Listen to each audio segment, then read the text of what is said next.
Sexta-feira da 13ª semana do tempo comum, que na verdade foi a semana petrina. Eu sou o Padre Pedro Paulo e iniciamos agora mais um programa, a Bíblia no Mundo de hoje.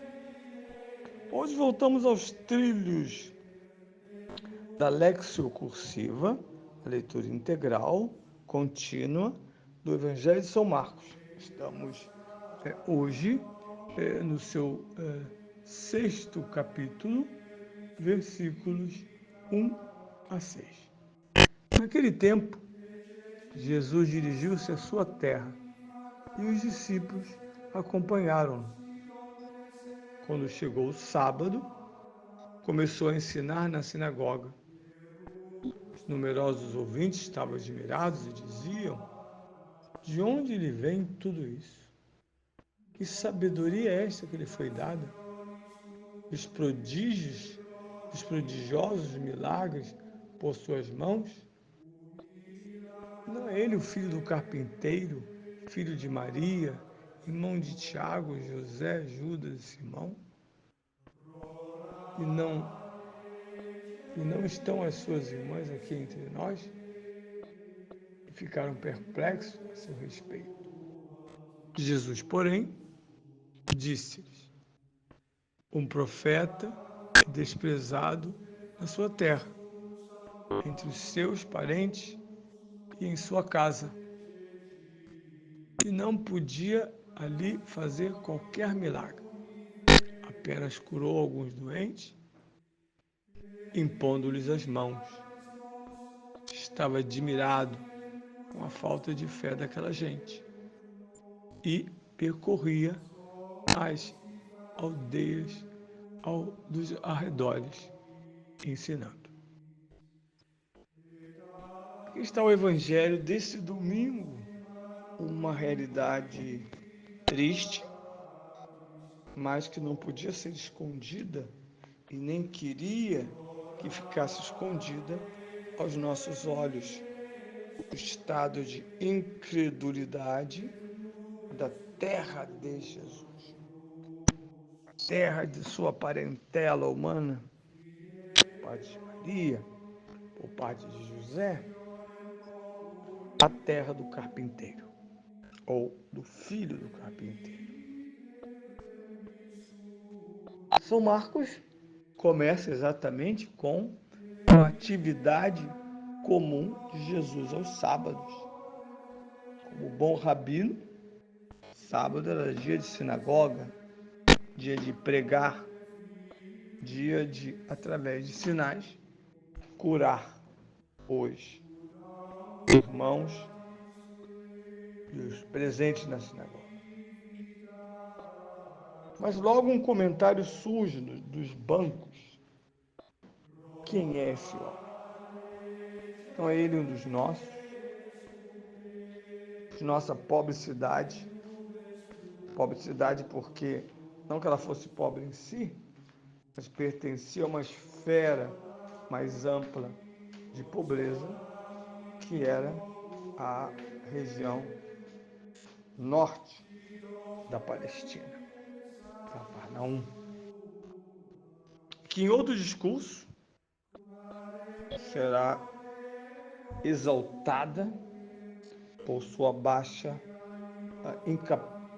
capacidade ou grande incapacidade de acolher e ser agraciado com os milagres da fé, por não terem fé. E é pela linha natural que essa população estabelece que Jesus não pode ser o que ele parece ser ou que ele deseja que creiam que ele seja. Em outras palavras, Jesus é em si uma falsa propaganda, duvidosa. Ele é quase uma falsa notícia. Está na moda usar a expressão inglesa e dizer: Jesus parece fake news em relação a Deus. E isso desvincula a Assembleia de quem prega, de quem ensina, de quem age. Nada mais está fazendo aquela Assembleia que desacreditar Jesus, desqualificar a sua palavra e a sua sabedoria, tirá-lo do centro e levá-lo de volta à periferia da sinagoga. Um trabalho perigosíssimo, pois que bem-sucedido não teria senão essa admiração com desprezo. Não é ele? Não conhecemos? Sua parentela não vive entre nós? Porque ele seria então extraordinário.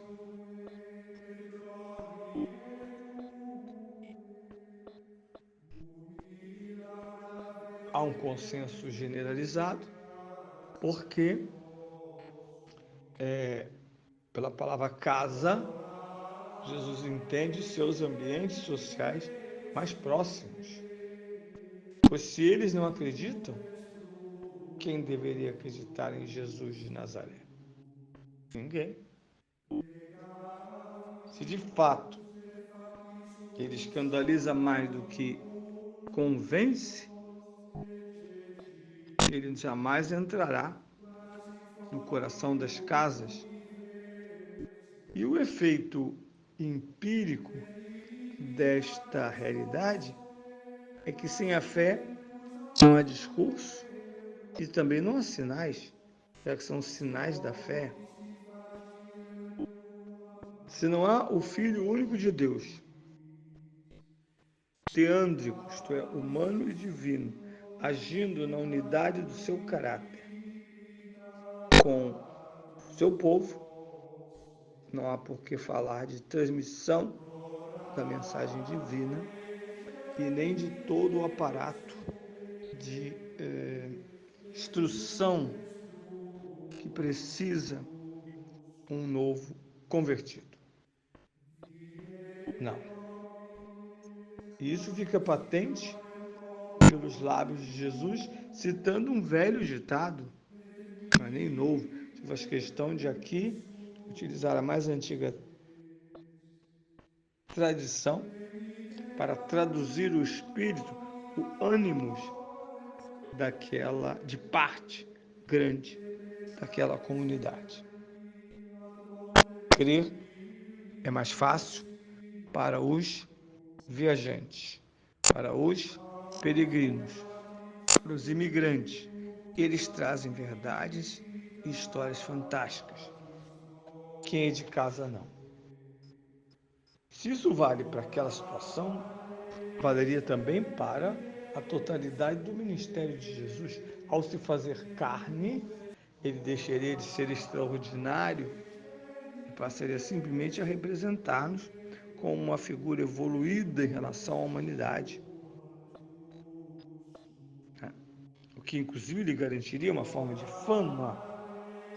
Gente que vinha do outro lado do mar, do outro lado do mundo, contando histórias de viagem. Algumas eram histórias de pescador, mas de uma forma ou de outra traziam novidade para a localidade.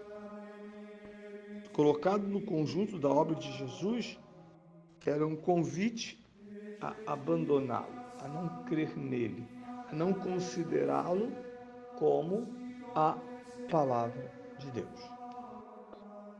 Era uma inversão, sublevação, era a marginalização do poder divino da palavra. Por isso os judeus dirão em outra ocasião: veja como ele fala com autoridade, não como os fariseus ou os escribas. Tem outro porquê que precisa ser considerado. Senão, ele é uma voz da esquina, ele é uma voz de baixo e que não tem consistência nem direito de se intrometer na fé daquela gente. Estava ainda ouvindo a Escritura a partir do magistério judaico. E com a vinda de Cristo, deixou de ter a última palavra. Ao contrário, a última palavra é Cristo. Ele é a chave hermenêutica de toda a Escritura.